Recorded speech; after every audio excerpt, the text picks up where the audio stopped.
Sir, பெண்கள் பத்திரப்பதிவுல சலுகை அப்படிங்கிறது விலைப்பத்திரத்திற்கு மட்டுமா, இல்ல குடும்ப சொத்தை பெண்கள் பெயர்ல பிரிக்கும்போது அதுக்கும் அது எலிஜிபிளா இருக்குமா சார்? இல்லை, நீங்கள் குடும்ப சொத்துக்களை எப்படி பிரிப்பாங்கன்னா, ஒன்று பாகப் பிரிவினை ஆவணமாக பிரிப்பாங்க, இல்லை விடுதலை ஆவணமாக பிரிப்பாங்க, இன்னும் தான செட்டில்மெண்ட் ஆவணமாக பிரிப்பாங்க.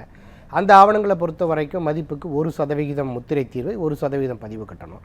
உச்சபட்சமாக பதிவு கட்டணம் 10,000 தான். அதே போல் உச்சபட்சமாக முத்திரை தீர்வு ஸ்டாம்ப் டியூட்டி ஃபீஸ் 40,000 ரூபா தான். ஸோ அதனால் அதுக்கு இது பொருந்தணுங்கிற அவசியம் இல்லை. 1% அப்படிங்கிறது பொருந்தக்கூடிய அவசியம் இல்லை. ஏன்னா அதுக்கு எல்லாமே உங்களுக்கு மேக்ஸிமம் 1% தானே அப்படி சொல்கிறாங்க.